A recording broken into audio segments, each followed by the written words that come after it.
Ya te lo acabo de mandar. Sí, ya me llegó. ¿Y ahora? A ver, mire, le voy a compartir mi pantalla para que vea cómo se ve la llamada de Zoom, para que sepa dónde darle para ya cerrar esa llamada.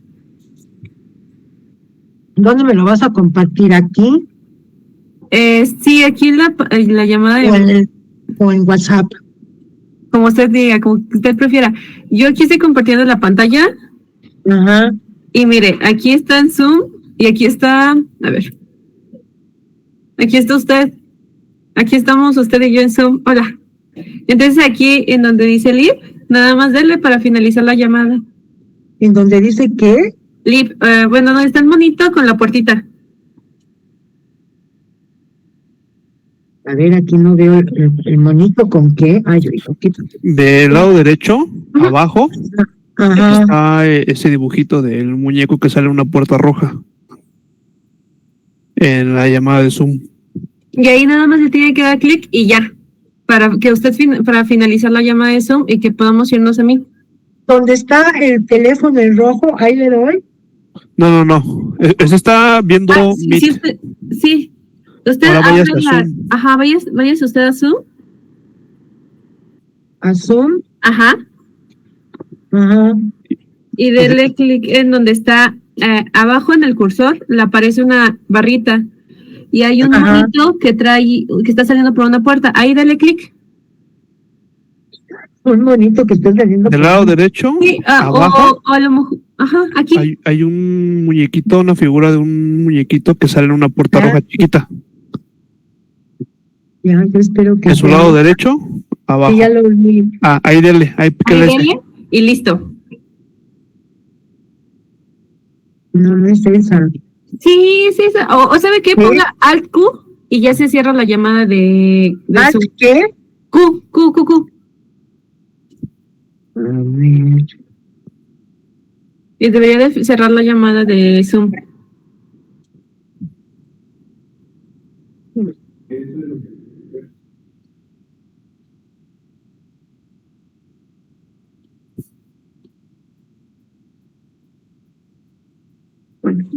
Porque aquí ya le di, ¿no? ¿Ya se cerró o no? No, todavía no. Dime, váyase a Zoom, abre Zoom y del lado derecho de su pantalla, en la parte de abajo, casi arribita donde está la hora, ahí aparece un muñequito que sale por una puerta roja. Ya le mandé la foto de cómo se ve el muñequito, pero nada más, métase a la llamada. Pero que dice el Live, sí, yo lo he visto cuando he hecho cosas en Zoom. Por supuesto que lo he visto, pero en este momento, aquí con ustedes, jóvenes, en verdad que no lo encuentro. Es que tiene que mover el cursor hacia abajo. Esa barrita se esconde cuando no tiene el cursor cerca. Baje el cursor de su mouse hasta abajo y va a salir la barrita, se va a desplegar. Mira, joven, estoy hasta abajo. Muévale, aquí está el cursor y tiene que aparecer la barrita. Acceso a internet. No.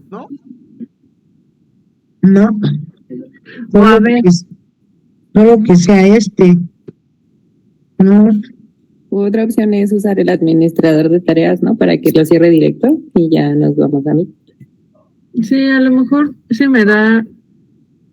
Para administrar la puedo cerrar yo. Es que creo que está como escondida la pantalla, ¿no? No se preocupe, mire, mejor mande la presentación a Liz y... Ya se la mandé. Entonces, nada más usted conéctese, apague su video de Zoom.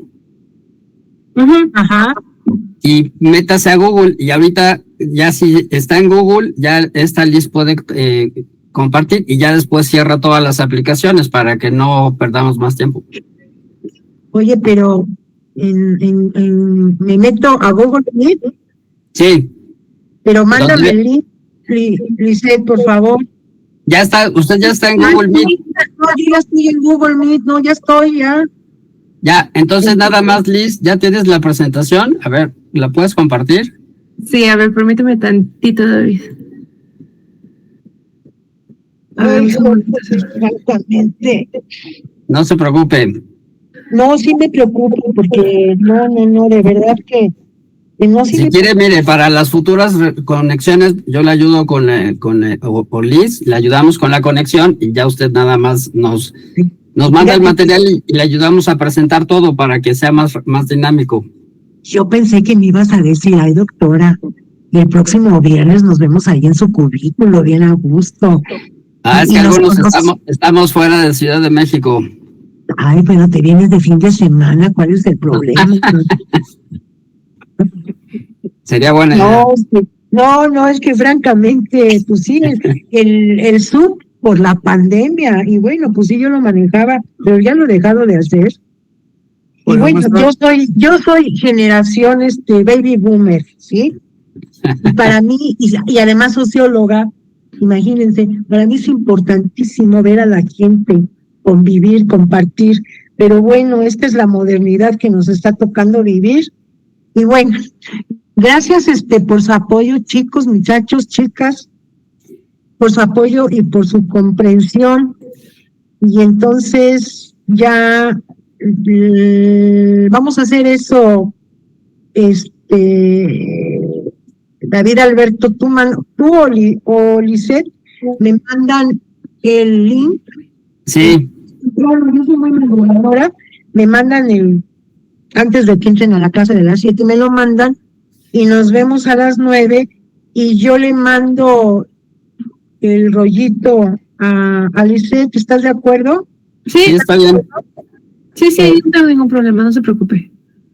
Muchas gracias. Bueno, vamos a entrar ya para no perder más tiempo porque ya pasan de las 9:30 y yo, bueno, a las 11 también me tengo que volver a conectar porque tengo una reunión, qué horror, allá en posgrado. Pero bueno, les doy la bienvenida, creo que de manera informal, pero muy graciosa, ya nos conocimos.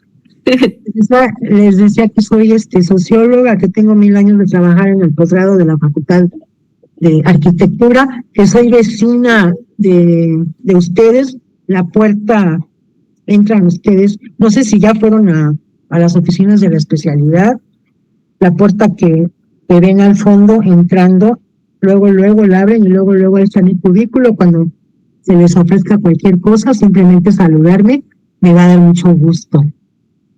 Gracias. Doy varias materias en el posgrado, soy maestra también en la licenciatura de urbanismo, pero dentro de mi actividad profesional allí en el posgrado he hecho muchos estudios junto con un compañero que es el Jorge Cervantes. Hemos hecho muchos estudios sobre el tema de la vivienda, de tal manera que el tema de la vivienda ha sido como la vivienda popular, evidentemente, ha sido como el motor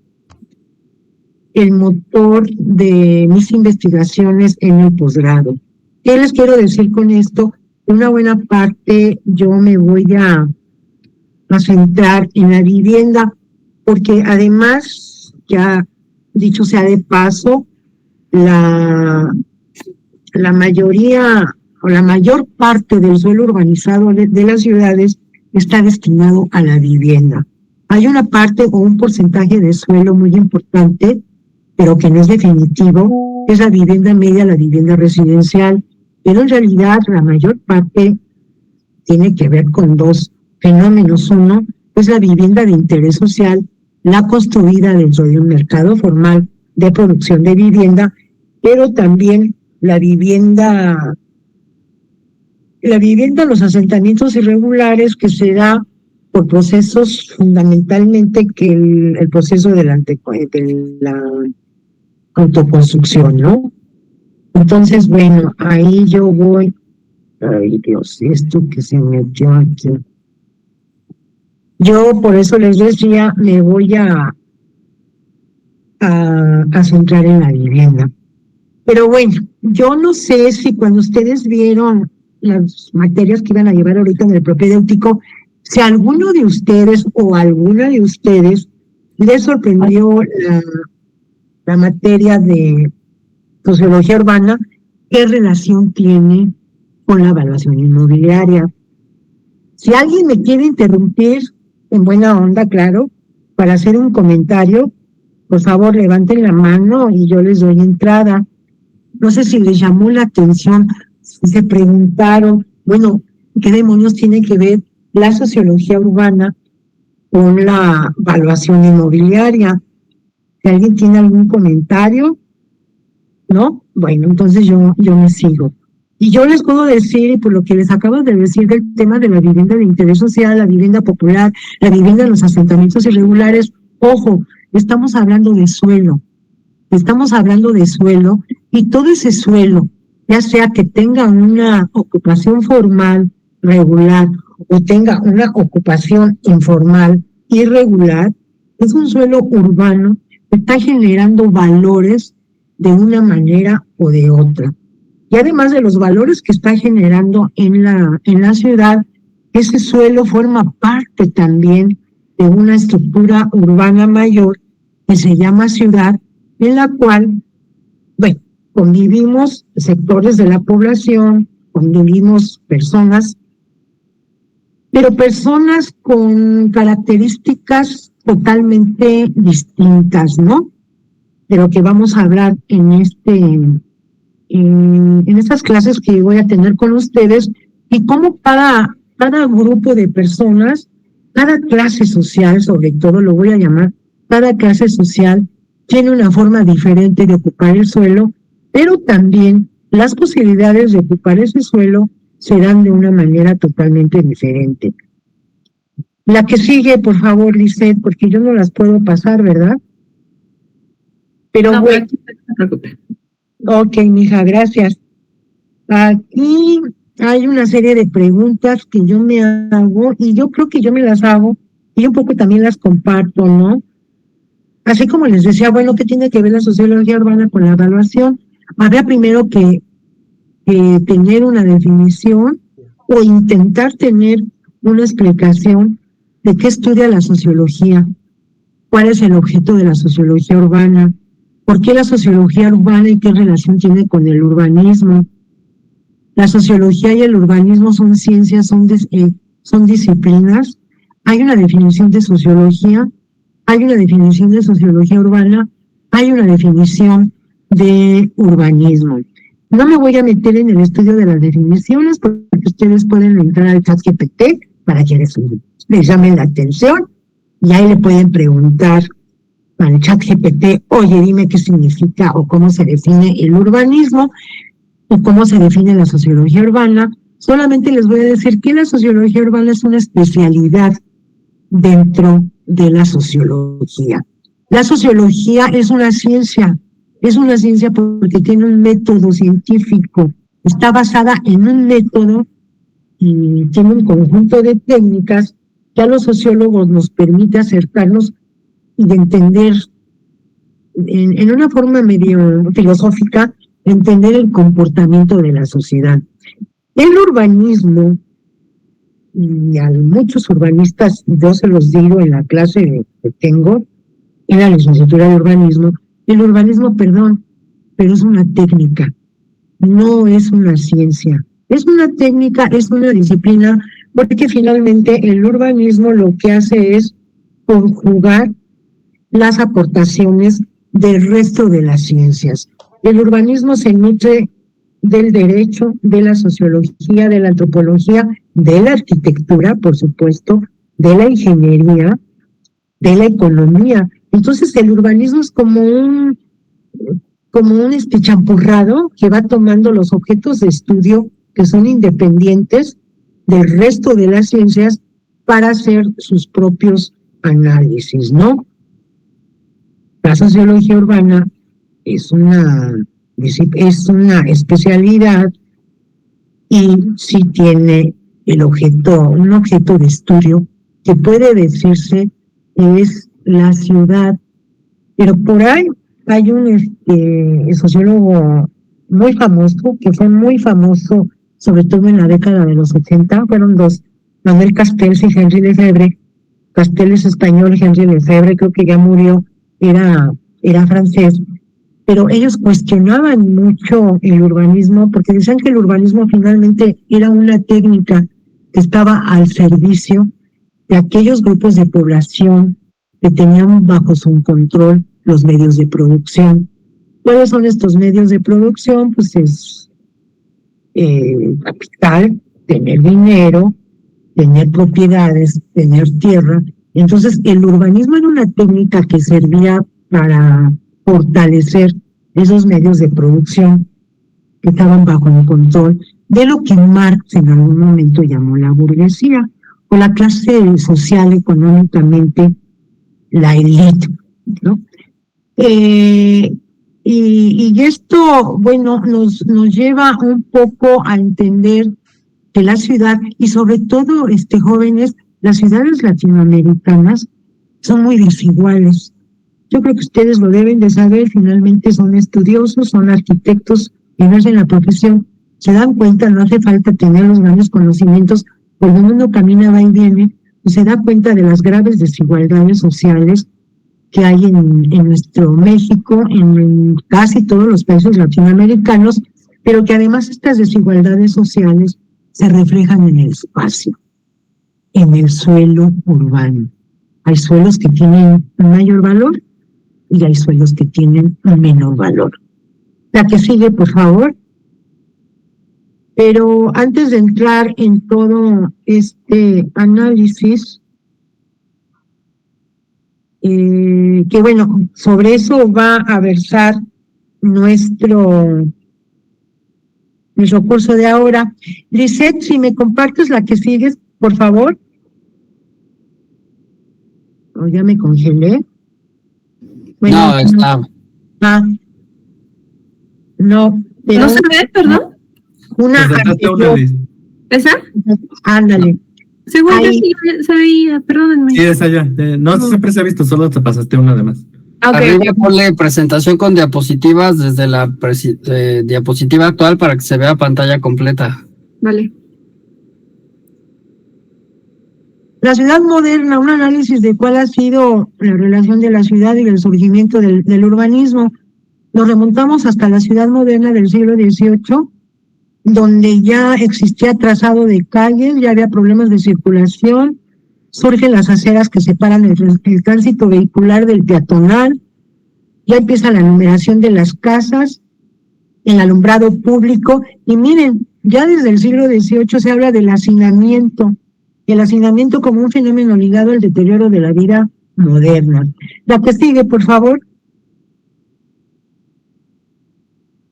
Existe ya también en ese entonces el desarrollo del capitalismo, el capitalismo versus la expansión urbana, la inversión en bienes inmuebles, la ocupación de terrenos para uso habitacional, el aumento de la densidad demográfica, aumento del valor y precio de los terrenos.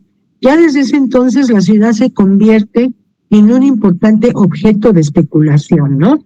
Y sabemos que dentro de un sistema capitalista se puede especular mucho tiempo con la posesión de un terreno, de un predio.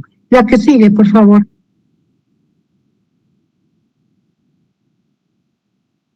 No se ve. Ahí entramos al siglo XIX. En el siglo XIX ya vemos una evolución de la ciudad que está muy vinculada con el desarrollo, más bien con el proceso de industrialización.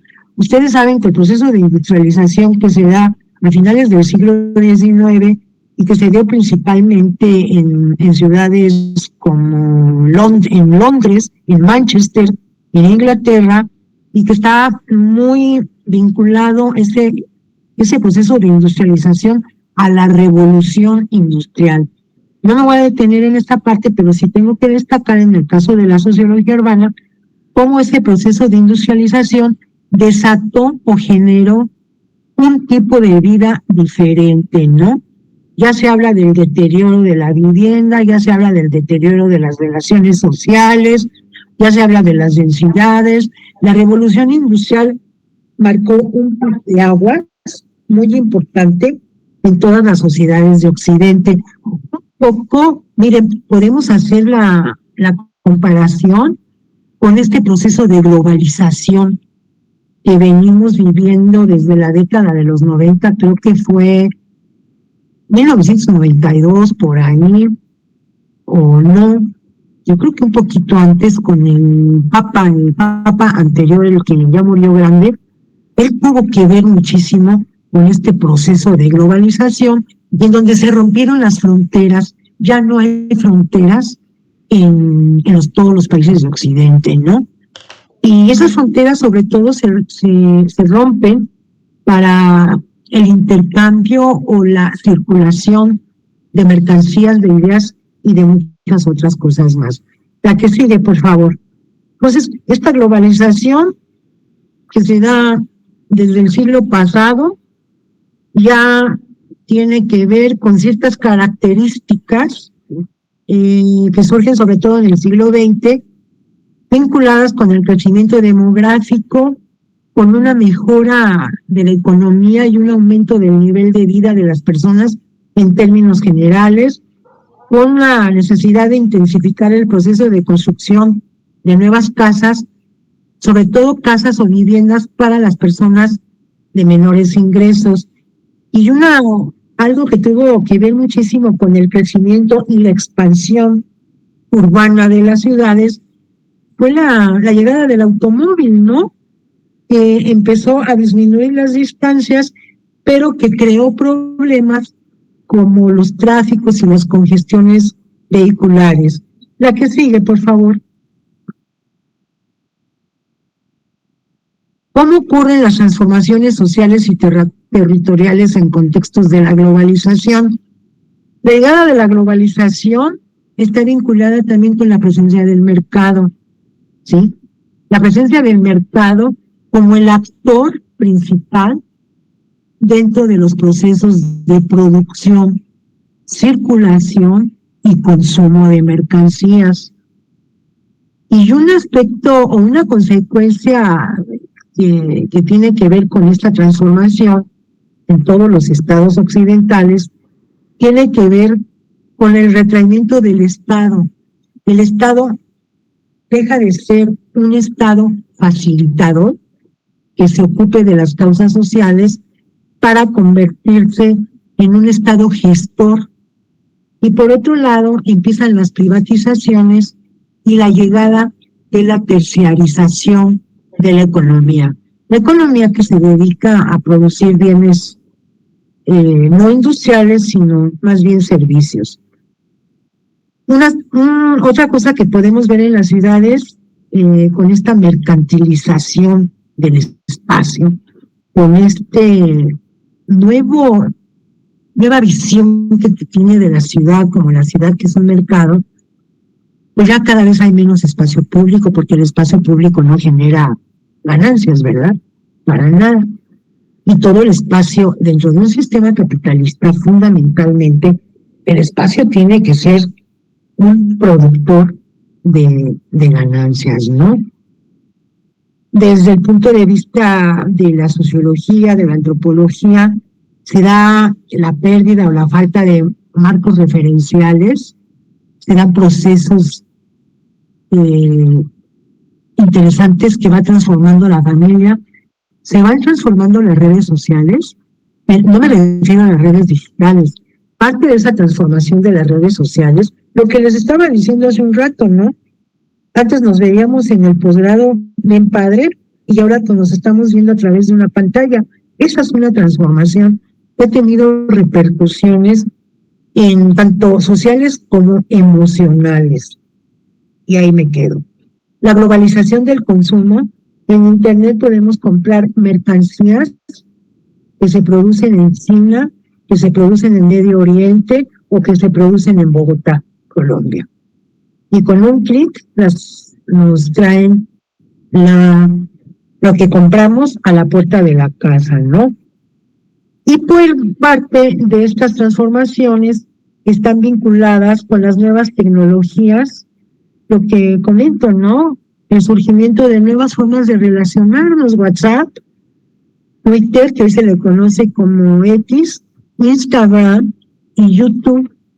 Entonces, todo esto que ya llevamos bastantes años, pues va generando repercusiones en la sociedad y en el uso del espacio. La que sigue, por favor. Y en América Latina, ¿cuál es el estado actual de la sociología urbana? La que sigue. Y ya ahí les comparto un resumen, nada más como información. No se asusten, no quiere decir que vamos a ver todo esto, claro que no, que ustedes no van para sociólogos, y qué bueno. El siglo XIX había ciertas teorías sociológicas y imperaban los sociólogos clásicos. Carlos Marx y Federico Engels fueron clásicos dentro de la sociología, y hay un estigma con respecto a todo el pensamiento marxista.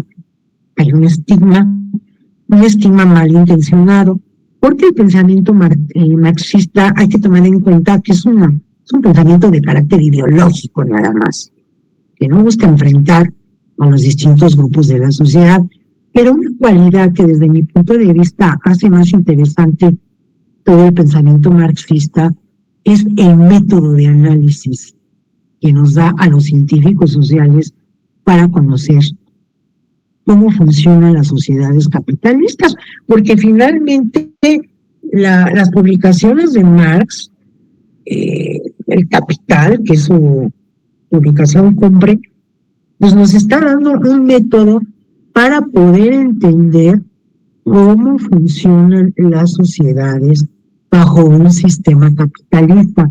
Claro, Marx se murió, y que murió ya hace 1000 años. Ya no previó los cambios que se iban a dar con esto de la globalización, por ejemplo, pues ya no lo previó, entonces ya no, su diagnóstico, su propuesta no puede llegar tan lejos, pero sí nos dio aportaciones interesantes. Ya luego en el siglo XX está la Escuela Norteamericana de Sociología, la famosa Escuela de Chicago. Vamos a ver algunas cosas, no todas. De la Escuela Francesa también de Sociología Urbana, de todos los autores que ven ahí, como Christian Topalov, es sensacional, Oxine, David Harvey, todos ellos toman la aportación que deviene del marxismo como método de análisis para entender cómo funcionan las ciudades bajo el sistema capitalista. Adelante, por favor. Y los distintos temas de investigación que hemos tenido se han ido cambiando conforme las distintas décadas, a partir de las cuales la sociología ya como una ciencia se consolida, ¿no? Entonces hace estudios que tienen que ver con las migraciones, con las dinámicas de la población, con el crecimiento de las ciudades, con fenómenos sociales, con la violencia, la violencia bastante descarnada que se está dando últimamente en las grandes ciudades, y no nada más latinoamericanas, no es cierto, también, bueno, las ciudades norteamericanas creo que son maestros desafortunadamente, de esa violencia. Y entonces la sociología tiene que ir actualizando sus temas de estudio, de investigación, conforme se van presentando fenómenos que debemos de explicar ahora. Pero el explicar el presente no quiere decir bajo ningún motivo desconocer el antecedente o el pasado, ¿no? Porque todos estos procesos sociales son como una cadena de jóvenes que se van dando en la sociedad y que se van interrelacionando. La que sigue, por favor.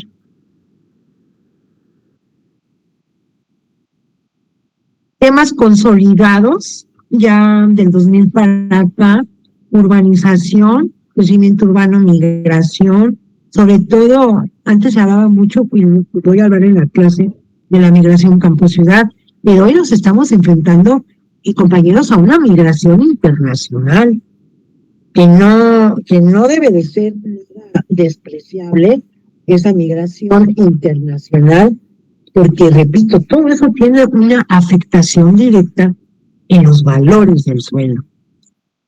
Planificación urbana, vivienda, pobreza urbana, pobreza rural, espacio público, sistemas urbanos, la parte de las finanzas también, la parte del transporte, sobre todo en áreas urbanas, metrópolis, gobernanza y participación social, infraestructura y servicios urbanos, la violencia urbana, medio ambiente y calidad de vida, que es un tema muy presente en ciudades tan congestionadas ambientalmente como la zona metropolitana de la Ciudad de México. La que sigue, porfa.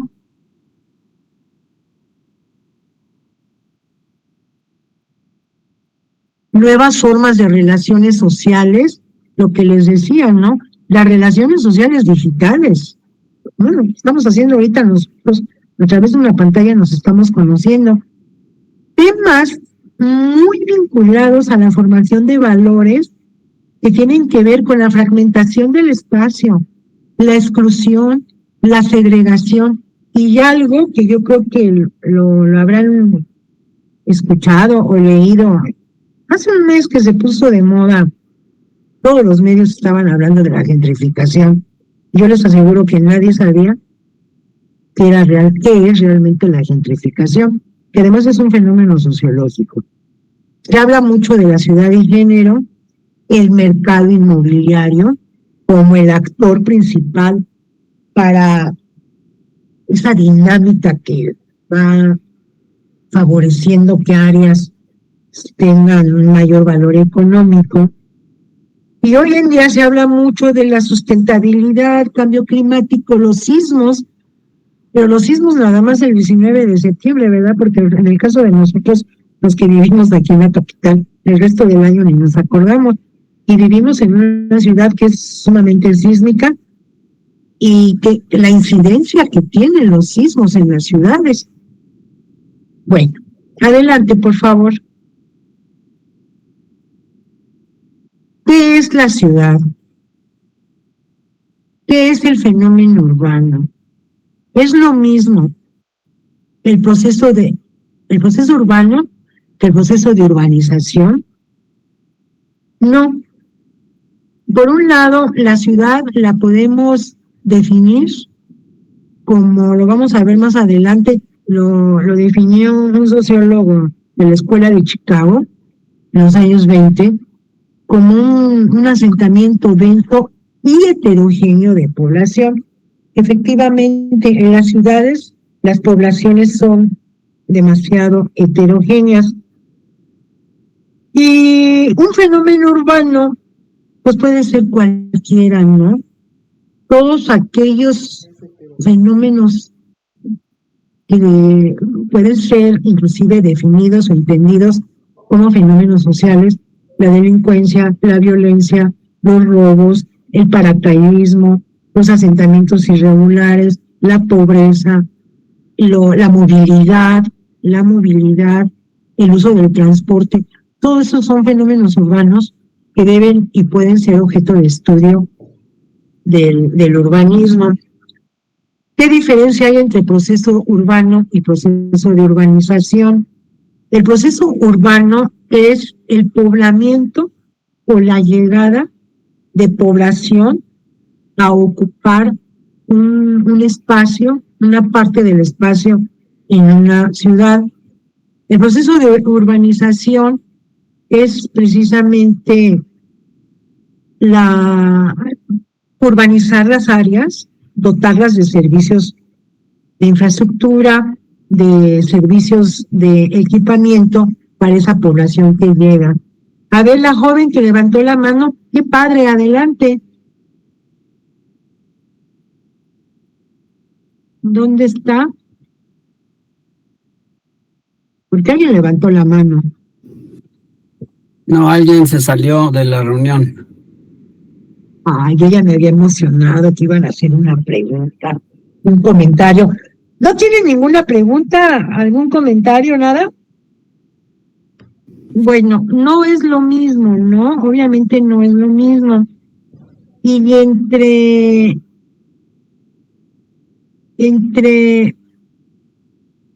digamos, entre países latinoamericanos y los Estados Unidos o los países europeos, el proceso urbano y el proceso de urbanización son fenómenos que se han dado de manera concomitante, es decir, al mismo tiempo. La población va llegando y los espacios, las ciudades se van urbanizando. Inclusive a veces ocurre al revés, se urbanizan para que vaya llegando la gente, la población. En el caso de los países latinoamericanos, desgraciadamente, no ha sido así. ¿Sí?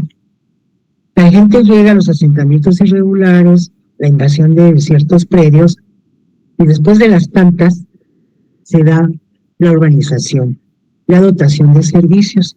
Hay una serie de razones que no justifican el procedimiento porque es algo que nunca debió de haber existido, pero que en cierto modo lo explican, y es lo que vamos a ver.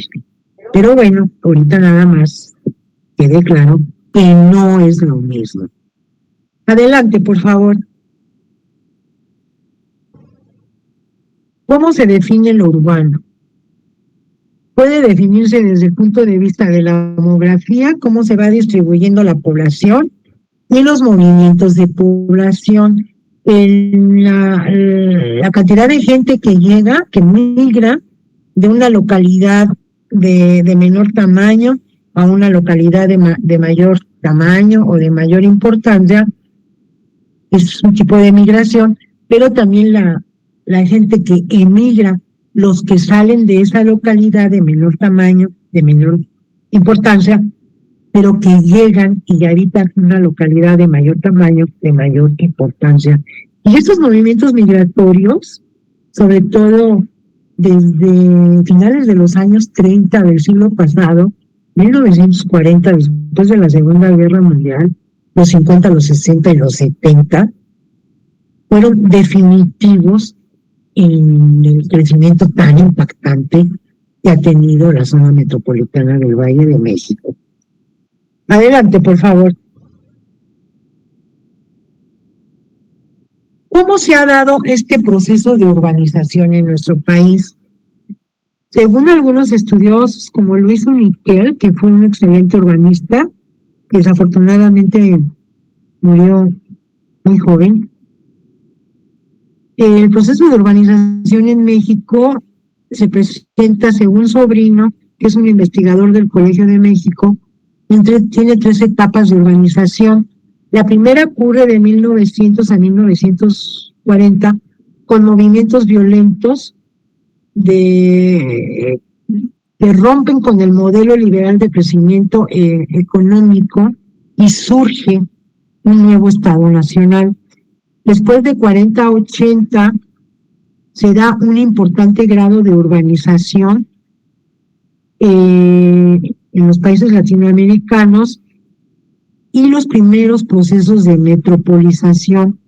Aquí, como les comenté hace un momento, tuvo que ver mucho 1945, el final de la Segunda Guerra Mundial, vinculado con lo que se conoce como la etapa de sustitución de importaciones. La etapa de sustitución de importaciones, digamos que fue una forma en que las naciones latinoamericanas que no estuvieron involucradas en una economía bélica, es que no estuvieron en la Segunda Guerra Mundial, como el caso de México, fue para muchos autores fue el momento crucial en la cual los países latinos despegaron su proceso de industrialización. ¿Por qué? Porque estas economías estaban en guerra, por ejemplo, los Estados Unidos, que es ha sido siempre nuestro más importante socio comercial. México importaba muchas cosas de Estados Unidos, pero también exportaba algunas cosas para Estados Unidos. Los Estados Unidos tenían entonces una economía de guerra. los americanos no podían producir, por decirles, mantequilla o piel para calzado o para una chaqueta. Entonces los países latinos le decían, espérame tantito, yo te lo hago para que tú no te distraigas y sigas con tu economía vinculada con la guerra, ¿no? Entonces los países latinos que hicieron, pues aprovecharon, ¿no? Exportaban pieles, exportaban crema, exportaban mantequilla y cualquier otra cosa que se les pueda ocurrir. Desgraciadamente, ¿qué fue lo que pasó? De todos esos recursos económicos que se lograron en este periodo de sustitución de importaciones, la verdad que poco de las ganancias, poco se invertía en una economía, en el caso latina, que apenas empezaba a surgir, abriendo también la posibilidad de diversificar diferentes productos que pudieran ser objeto de una comercialización con los países con Estados Unidos, pero también un poco abrirse hacia otros países. No se dio, entonces no salimos y no hemos salido de ese proceso de atraso económico, subdesarrollo, crecimiento económico lento, como lo quieran llamar, pero no hemos salido. Sin embargo, las ciudades se urbanizan precisamente porque al no haber una especialización, como les decía hace un momento, tampoco se buscó la manera de urbanizar, no nada más a la Ciudad de México, que la Ciudad de México concentraba poderes, concentraba recursos económicos, concentraba población que migraba de todas partes, y no nada más de la República, sino de todas partes del mundo que llegaba a la Ciudad de México, pero como que no se dio chance, ¿no? Y ya finalmente en algún momento empezaron a surgir ciertos centros urbanos con cierta importancia, Monterrey, Guadalajara, recientemente León, o más recientemente Quintana Roo, pero esa centralización que ha tenido históricamente la Ciudad de México, pues eso lo que se ha vuelto, ¿no? Un monstruo metropolitano. Adelante, por favor. El inicio del siglo XXI se caracteriza por un boom inmobiliario. Sabemos que sobre todo en el caso de la Ciudad de México, la ciudad central, caracterizada por las 4 alcaldías centrales, han tenido una cantidad impresionante de edificios, ¿no? Edificios, construcciones verticales, ¿no? Fragmentos de desarrollos inmobiliarios, pero además que están desarticulados. Vamos a hablar en algún momento sobre estas construcciones verticales y valdría la pena hacer un análisis de estas, lo voy a anotar, análisis de estas construcciones verticales, que es la tipo mítica, con todo las amenidades que ofrecen, ¿no? Y yo creo que tienen ustedes como evaluadores, eso lo deben de tomar en cuenta y de alguna forma. Pero lo voy a hablar después porque hay muchas cosas muy padres. Déjenme para aquí. Porque luego cuando uno da la clase, uno se escucha y dice, ay, se me ocurrió esto, se me ocurrió el otro, para hablar, ¿no? De estas construcciones verticales que han sido, que como hongos están creciendo, y en las alcaldías, como la Benito Juárez, en donde el metro cuadrado está por los cielos, ¿no? Ese ha sido un fenómeno del siglo XXI, el boom inmobiliario, pero con esas características. Y por otro lado, la presencia de pequeñas ciudades como dispersas, ¿no? No hay como microciudades, no hay una gestión del espacio, no se atiende lo público, no hay una planeación urbana, la verdad. Más bien, nuestras ciudades son producto de un urbanismo negociado entre los tecnócratas y el poder político o los grupos de poder, los que forman parte de ese mercado privado, ¿no? Mercado inmobiliario. La que sigue, por favor. En relación con el suelo urbano, sabemos que no existe una política clara y específica relacionada con el suelo urbano. El famoso instituto, el que está aquí en la calle de planeación, que recientemente le dieron la coordinación a una investigadora del Instituto de Investigaciones Sociales de la UNAM, una investigadora muy reconocida, que ha trabajado mucho en la parte urbana, la doctora Patricia Ramírez Curi. El Instituto de Planeación y Gestión del Suelo, que forma parte de la CEDURI, es como un apéndice de la DURI. Y me fue a ver a la UNAM un compañero que trabaja ahí, me estaba diciendo que no estaban haciendo nada. Oigan, me acaba de aparecer una leyenda de que los 40 minutos ya se van a acabar, porque estamos con el... Creo, doctora, que es el de Zoom. No el meeting. No se preocupe. Usted Es el de Zoom. Perfecto, gracias. Sí, de nada. Bueno, les decía, ¿no? Que un joven que hizo la maestría en urbanismo y ahorita soy parte de su comité con la tesis de doctorado, fue allá a la universidad para que le firmara yo unos documentos y le pregunté, oye, José, ¿y qué estás haciendo en este instituto? Y me dijo, ay, doctora, la verdad que nada. ¿Cómo que nada? No. Digo, pues yo percibo un ingreso, pero haga de cuenta que nos ponen a llenar así como papeles, pero no, y no sé, a lo mejor no estaba en lo correcto él, pero por favor, si alguien de ustedes tiene idea de que no es así, porque yo también, y lo comenté con este chico José, creo que la Clara Brugada no ha hecho ninguna propuesta de la que tenga que ver con esta ciudad, que eso cada vez se vuelve más caótica, que lo único que hacen es poner carriles para las bicicletas, pero eso no es planificar una ciudad tan congestionada en donde nos movemos miles y miles de personas todos los días, y en donde yo creo, salvo la opinión de alguien, el asunto de la transportación masiva no se va a resolver nunca con las bicicletas, nunca.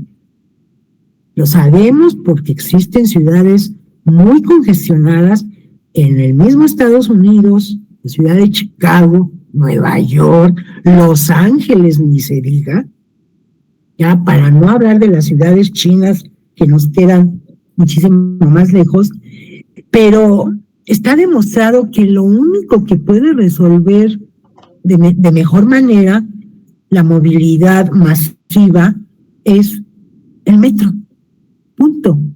Pero claro, construir metro sale muchísimo más caro que poner una vialidad para que las bicicletas vayan por ahí. Pero no sé, alguien quiere decirme, no, doctora, sí estoy de acuerdo, o no, doctora, usted está mal. Ay, nadie va a hablar. Qué tímido. Yo. A ver. Bueno, que hable la compañera, creo. A ver, que hable. Yo. Adelante. A ver, adelante, compañera. ¿Papaki es tu apellido? Sí. ¿Nan te llamas? No, me llamo Tonancy. Nada más que aquí está registrado así por mi correo. Bueno. Adelante, por favor.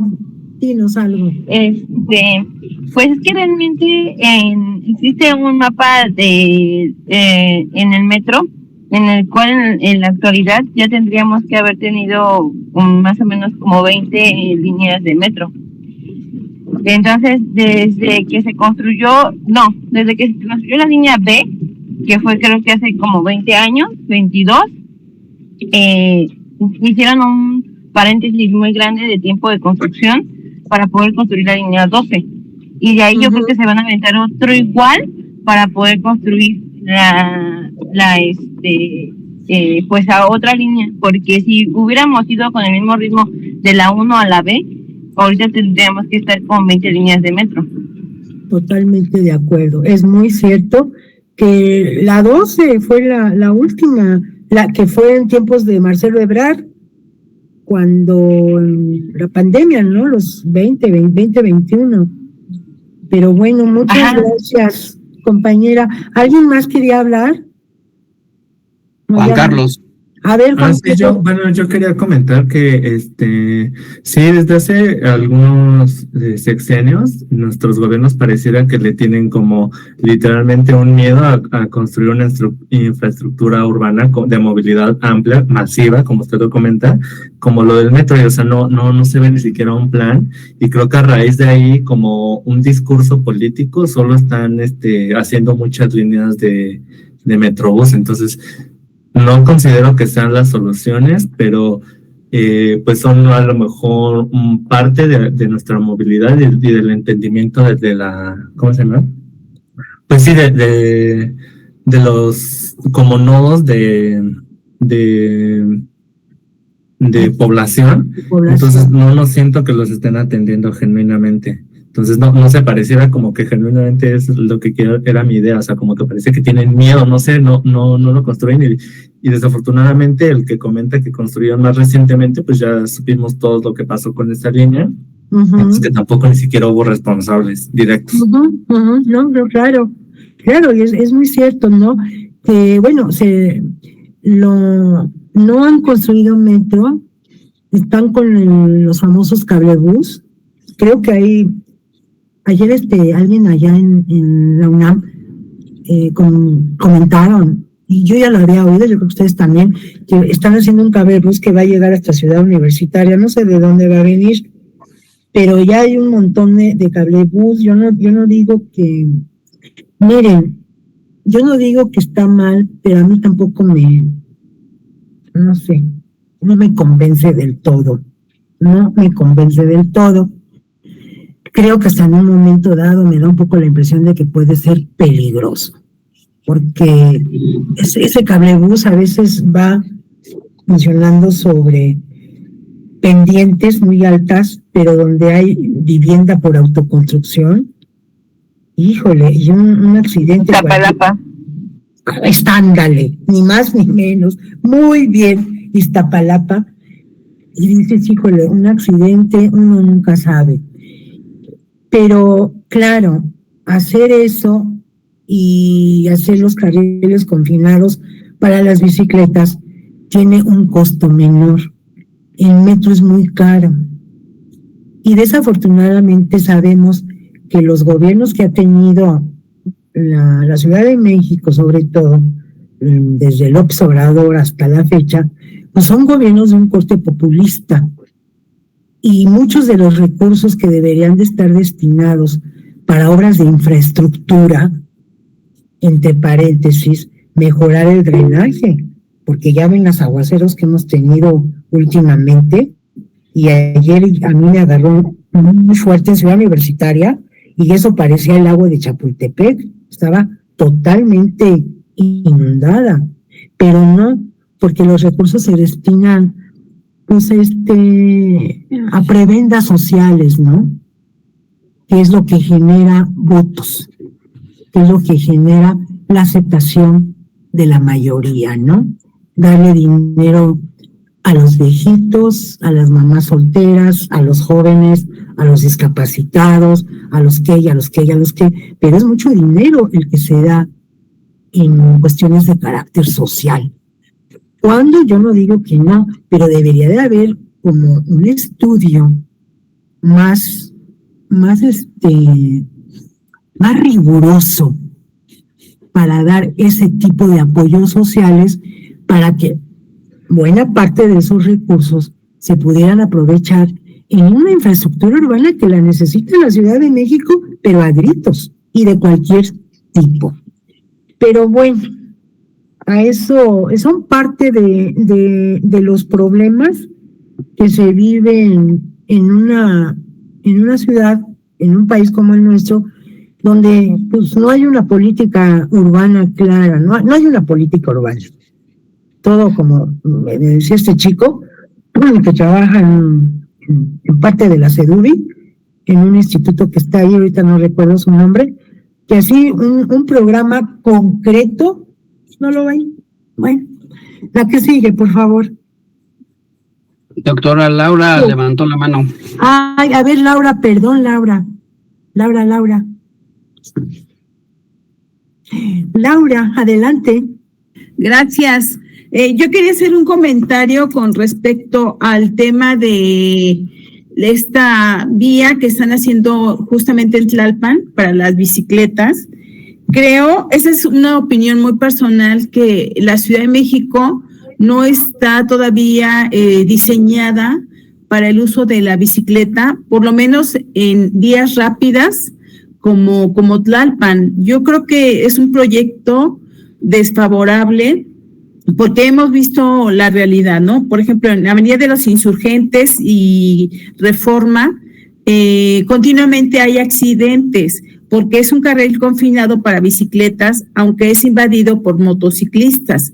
Y me parece que eso es lo que va a ocurrir en la Avenida Tlalpan, ¿no? Entonces, creo que no es como un proyecto viable que está en desarrollo, pero la zona oriente y vías rápidas creo que no está diseñado para bicicleta, a diferencia de la zona poniente.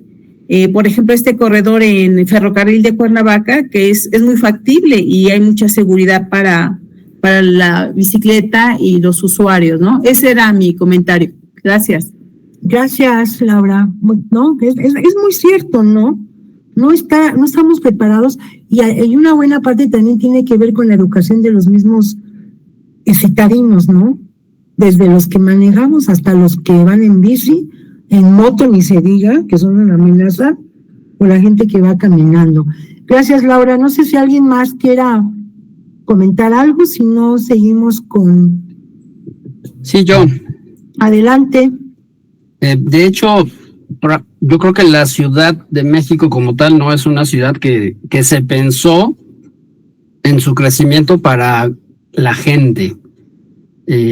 Las ciudades hoy en día se diseñaron para el uso del vehículo, ¿no? Entonces, desde esa perspectiva de cómo cambió de los principios a la actualidad, el uso de las ciudades ha sido más hacia los vehículos que hacia la población.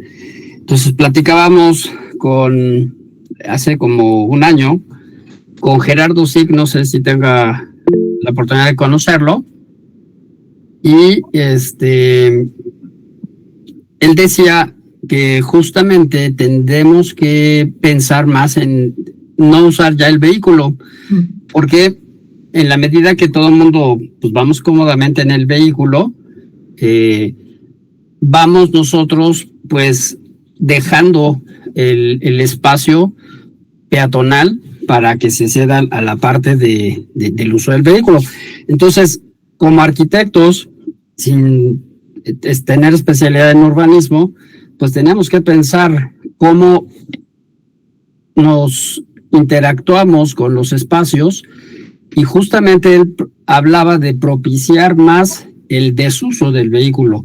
¿Para qué? Para que en este caso avenidas como Tlalpan, como dice Laura, Reforma, que no fueron pensadas para uso de bicicletas, para uso del peatón, puedan empezar a tomar un poco más de fuerza, como lo es el centro histórico, ¿no? Donde ya no se puede entrar en algunas partes con vehículo. Entonces, pensar en cómo podemos nosotros también aportar, pues es, como bien decía usted, en el uso de sistemas eficientes como el sistema de transporte colectivo, que es el metro, y que sí, definitivamente no hay muchos crecimientos, pues por muchas situaciones que también sabemos, ¿no? Que tiene que ver mucho con las políticas gubernamentales para las inversiones para estos medios. Entonces, desde mi punto de vista, nosotros podemos también propiciar esa demanda en la medida que dejemos de hacer uso de tanto vehículos y buscar cómo minimizar el uso, ¿no? Desde esa opción. Yo estoy totalmente de acuerdo contigo, David, y creo que eso se ha venido diciendo desde hace mucho, ¿no? Por eso yo comentaba la trascendencia que en una ciudad, que ya no, además, miren, ya no podemos hablar nada más de la Ciudad de México. Esto ya es la zona metropolitana, por lo menos con los 17 o 20 y tantos municipios del Estado de México que están más próximos a la capital, pues ya es un fenómeno metropolitano y la interdependencia es cañona. Yo no sé de aquí de ustedes cuántos vivan en el Estado de México, porque yo ahí en el posgrado tengo alumnos que vienen desde Zumpango, desde Huehuetoca, y en algunas ocasiones me lo han dicho, ay doctora, deme chance en Zoom porque van a cerrar, porque además ya saben que aquí, tiro por viaje, nos cierran vialidades, ¿no? Y uno dice, sí, es cierto, vamos a ayudar para que menos gente se tenga que mover y no utilicen el transporte público y se queden en su casa, ¿no? Y ya, con el Zoom o con el Meet, con lo que sea, podemos vincularnos. Pero bueno, yo creo que si no nos dan un sistema de transporte masivo, inteligente, bien. Yo circulo mucho por Avenida de los Insurgentes y últimamente me he topado con el Metrobús eléctrico, que me llamó la atención, porque yo venía en mi carro, y volteé y vi el Metrobús, ay, dije, ay, qué bonito. No me pareció como el resto de los Metrobuses, y decía una franca, este es eléctrico. Dije, ay, mira, qué buena onda. Yo creo que ahí falta por hacer mucho, pero muchísimo. Pero bueno, sobre esto vamos a discutir mucho. Gracias por sus comentarios. A ver, si ya nadie quiere opinar o hablar o nada, nos seguimos con con esta lámina. Bueno, ya se los comenté, la sociedad mexicana tiene graves problemas de desigualdad y uno se pregunta, ¿es lo mismo la desigualdad que la pobreza? ¿Se han preguntado ustedes si es lo mismo la desigualdad de la pobreza? ¿Y cómo se expresa o cómo se expresan, cómo se materializa esta desigualdad y esta pobreza en el espacio urbano, en el espacio construido, ¿no? Y esa materialización, y cuando hacemos un pequeño análisis o simplemente observamos, sabemos que esa materialización nos habla de una división del social, de una división social del espacio. El espacio en las ciudades de la región latinoamericana es un espacio que se caracteriza por ser un espacio segregado, fragmentado, marginado y que excluye. Segregación, fragmentación, exclusión, marginalidad, gentrificación son algunos de los conceptos que vamos a ver en este curso de propedéutico y que vamos a analizar, y ojalá que podamos entrar en una dinámica de tipo conversatorio para que me den su opinión. ¿Cómo? Váyanla pensando, es más, de una vez, váyanla pensando, cómo todos estos aspectos tienen que ver con la formación de valores en la ciudad, por un lado, partiendo también de una pregunta general o de una hipótesis de que las ciudades en América Latina, el espacio urbano no es homogéneo, ¿no?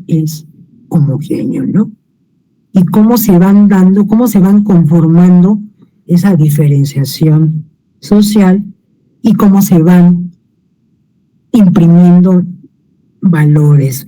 Pero además, de una cuestión física, cómo tiene que ver o cómo se hace presente también una cuestión social. Pero lo vamos a ir viendo y ustedes luego lo van a analizar conmigo.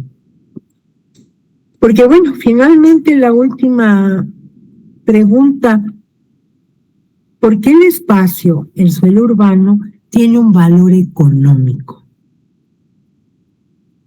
Pues simple y sencillamente tiene un valor económico.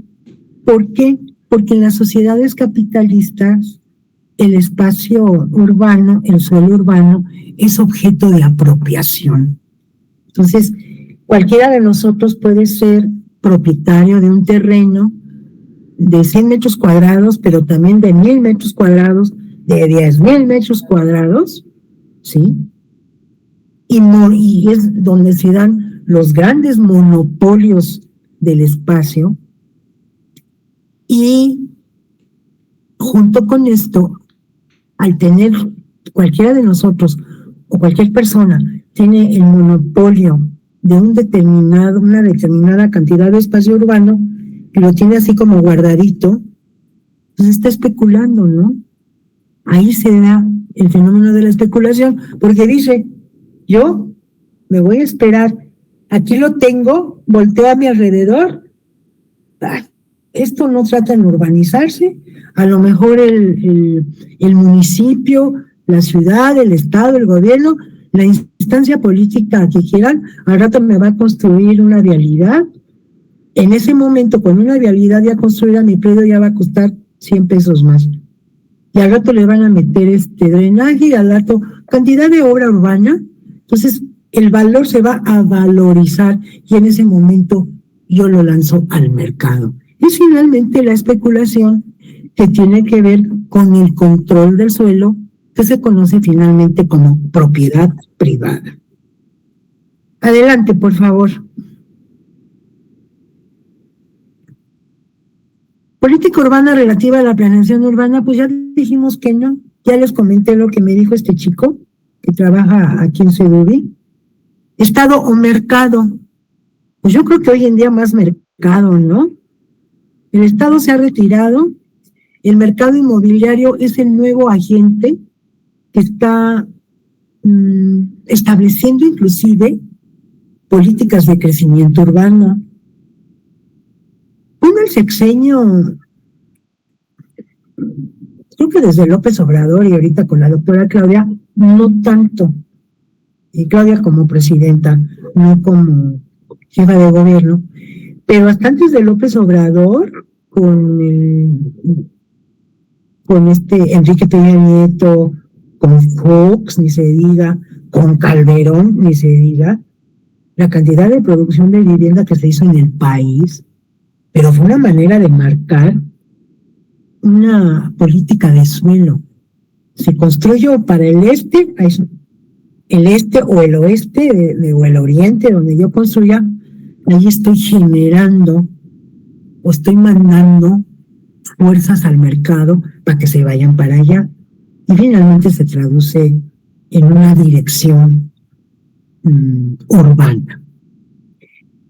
Con López Obrador y con Claudia, no, pero porque no se ha hecho nada, no porque ellos tengan una visión, porque realmente con López Obrador y lo que lleva la doctora Claudia, bueno, apenas lleva un año, no hay una política de suelo,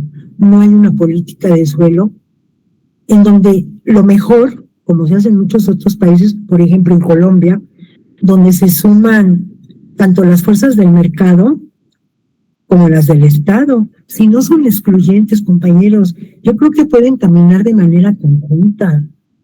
No son excluyentes porque el mercado necesita al Estado. Y no se hagamos, el Estado necesita también al mercado. Simplemente establecer las reglas. Nada más establecer las reglas, pero ni con López Obrador ni con Claudia, como que está medio dormido la parte que tiene que ver con la cuestión urbana. Doctora, Un poco secundando el comentario, es que fíjese que sí, la política de vivienda durante el cambio de régimen del obradorismo, diríamos, cambió su política de la vivienda social. A mí me tocó participar en algunos proyectos de asentamientos irregulares.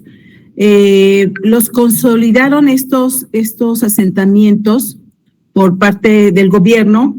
Desafortunadamente, en esta política no hubo consideraciones porque eran zonas de alto riesgo, eran escurrimientos en la zona de Los Cabos. Es toda la gente que presta su servicio a las zonas turísticas, hoteleras, y pues obviamente su vivienda era ruinosa. Entonces les dieron recursos para edificar de una forma diferente su vivienda, pero vuelvo a reiterar, eran zonas de alto riesgo. Entonces, creo que la política que implementaron con estas nuevas administraciones de Morena, lejos de, digo, no porque se tengan que alinear con ningún partido político, color, no, nada de eso, pero me parece que fueron completamente no factibles para todo este aparato y para revertir el tema de falta de vivienda, ¿no? Que en lugar de disminuir se sigue acrecentando. Esto al interior de la República, pero en la Ciudad de México lo que yo he visto es que el INVI sigue desarrollando mucha vivienda, pero desconozco por qué el sentido que retrasan mucho la entrega a los usuarios que ya se tiene asignado. Ese sería mi comentario. Gracias, Laura, gracias. Tienes toda la razón, ¿no? Con estos gobiernos de Moreno no ha habido una mayor, o ha sido muy velada la participación, y con los anteriores gobiernos no ha habido tampoco, digamos, una política de vivienda, una política urbana, porque si hacemos un poco de historia, simplemente en la Ciudad de México, los programas delegacionales de desarrollo urbano, ¿saben de qué año son? ¿De qué década? De los 90. Programa de desarrollo urbano de la delegación Benito Juárez, no sé si es del 1996 o 94. Y esto, este chico que fue el otro día para que le diera yo las firmas allá al cubículo, se lo pregunté y me dijo, sí, doctora, no hay nada. Y digo, pero José, estamos hablando de cuántos años. Estas construcciones verticales han pasado, ¿por qué? Porque están financiadas por grupos económicos que tienen mucho poder político y económico. Por favor, pero no hay un programa delegacional que nos hable de los usos del suelo, los destinos, las características, las realidades, los servicios, por favor, el agua, que es un servicio fundamental. Ahorita qué bueno que nos está lloviendo y ojalá que las presas creo que ya están todas llenas, ¿no? Pero ha sido un problema muy fuerte aquí en la Ciudad de México, yo creo que todo el territorio. Pero aquí en la Ciudad de México, se los comento, desde los 90 se hicieron los últimos programas delegacionales. Pues entonces, ¿qué hacen los delegados? ¿Qué hace toda esa burocracia? ¿Cómo dejas de atender una alcaldía tan compleja y tan grande como Iztapalapa? Y Brugada salió de ahí porque ella fue alcaldesa de allá. Pero ni la misma Brugada tiene un plan concreto. Vuelvo a lo mismo. ¿Será que ahorita todos los recursos hay que destinarlos en campañas sociales? No lo sé, pero bueno, si alguien sabe más, que me lo comparta o que nos ayude a entender. Pero esa es una realidad. Y esa realidad, muchachos, jóvenes, muchachos, muchachas, todo lo que sea, se reflejan los valores del suelo. No sé cómo anden ahorita los valores, ahora están castigados porque no ha habido mucha obra.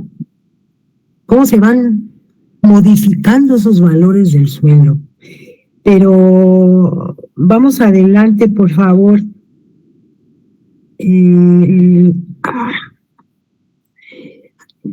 Mercado, visión que privilegia las inversiones inmobiliarias de cualquier tipo, lo que les decía, las edificaciones en altura. Pero antes los urbanistas, los que se preparan en la licenciatura, hablaban mucho de los polígonos de actuación. Creo que las Granadas, lo que llaman el nuevo Polanco, todas esas construcciones, creo, lo voy a checar, o sea, alguien lo puede checar, échenme la mano.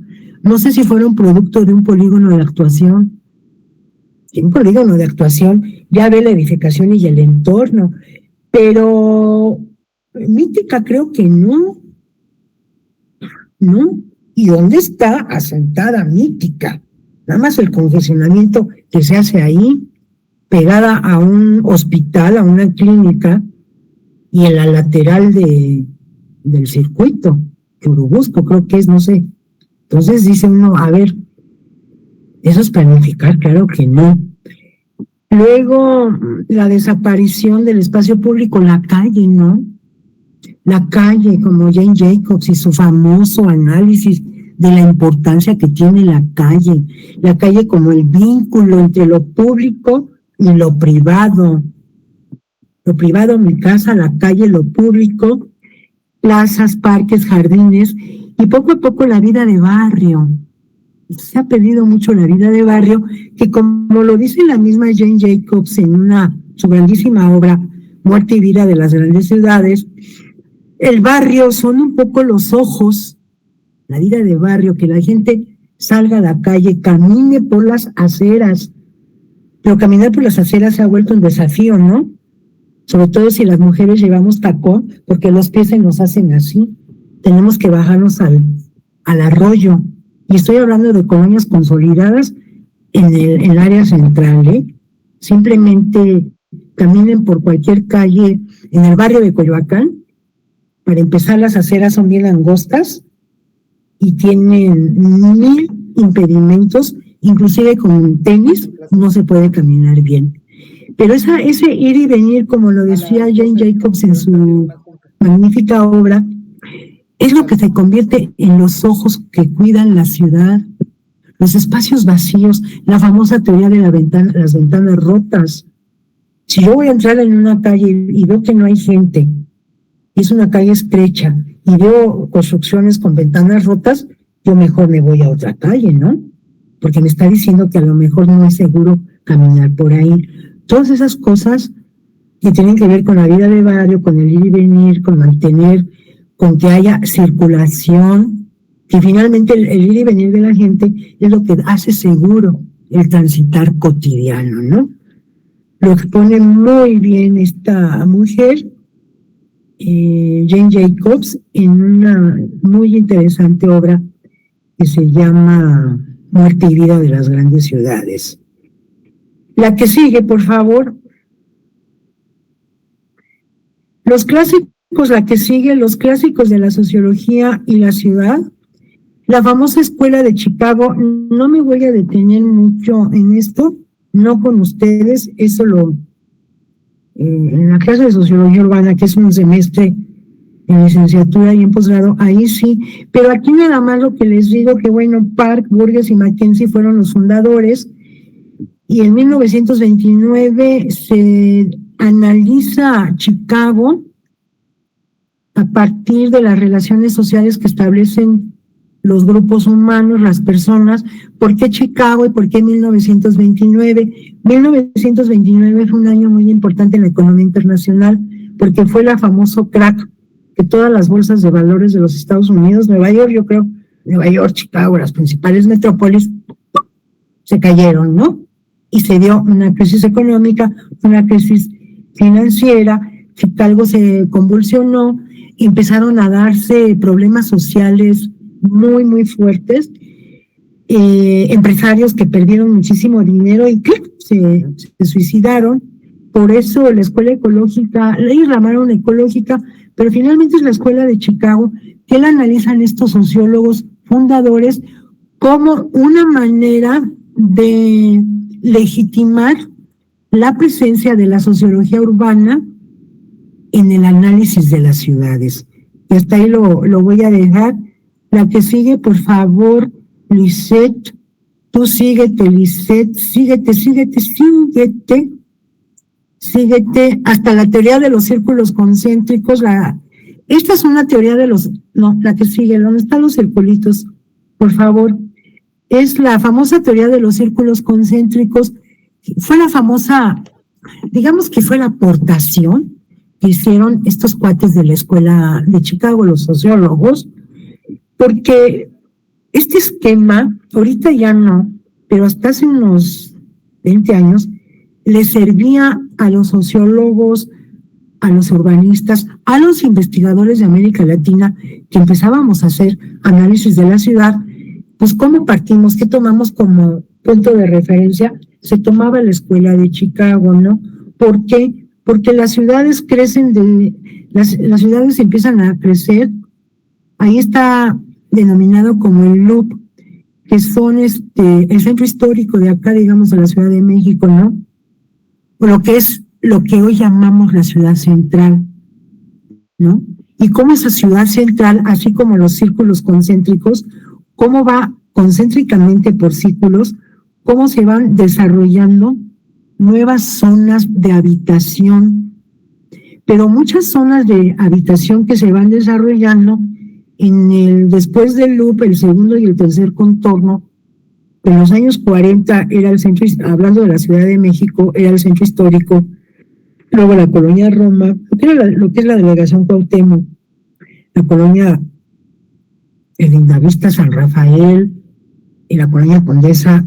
Hoy Roma y Condesa como que regresaron a esos buenos momentos que tuvieron en el siglo pasado, pero ese crecimiento se fue dando y cuando ya esas colonias que eran de la élite empezaron a perder atractivo, porque se volvieron viejas, porque sus habitantes empezaron a mejorar sus ingresos y porque se dio también la introducción del automóvil privado, entonces ya las personas podían tomar la decisión de irse a vivir a las siguientes áreas. Entonces esas áreas centrales se deterioraran mucho. Un caso que tuvo su deterioro, repito, fue la Roma, y antes del 85, con el 85 por el sismo ni se diga, la colonia Doctores, la colonia Obrera, pero pregúntenme ahorita cuánto cuesta una vivienda en la colonia Obrera, porque está sobre 20,000 pesos una vivienda, creo que de 60, 80 metros cuadrados. ¿Por qué? Porque últimamente se ha dado como un regreso a la centralidad, por muchas razones que vamos a ver después. Ahorita lo importante que yo quiero compartir con ustedes, jóvenes, es esto, ¿no?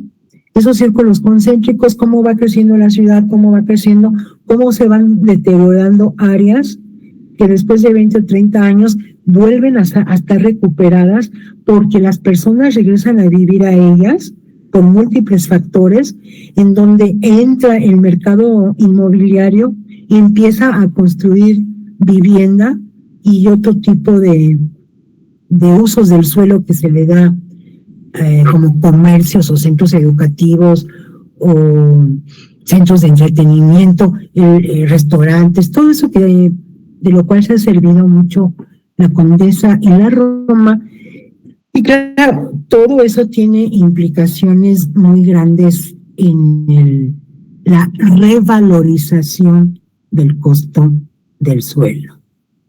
Bueno, jóvenes, dos cosas. Yo ya me cansé y tengo hambre, porque yo no sé ustedes, pero yo no he desayunado y al rato a las 11 me tengo que conectar con urbanismo, ¿no? Lo dejamos aquí, a menos de que tengan alguna duda. Lo dejamos aquí. Esa es una. Otra. Aprovechando de la disponibilidad de Lisette, les voy a mandar lecturas para que lean, pero para que lean y lo entiendan, no para que memoricen. No voy a mandar poesía. Y entonces esas lecturas ustedes las leen, van subrayando, van sacando notas, las podemos discutir en clase para que todos tengamos para que abramos una especie como de conversatorio, ¿va? Yo se las envío en la semana, ¿no? A esta chica y ella que me haga el favor de distribuirla. No para la próxima clase, ¿eh? Yo lo veo eso después y se lo comento a Lisette. ¿Sale? Sí, doctora. Correcto. Sí. Pues que tengan un lindo fin de semana. Pórtense mal o pórtense bien, pórtense como quieran. Nos vemos el próximo viernes, ¿sale? Sí, está bien. Doctora. Gracias. Muchas gracias. Gracias. Hasta luego, bonito.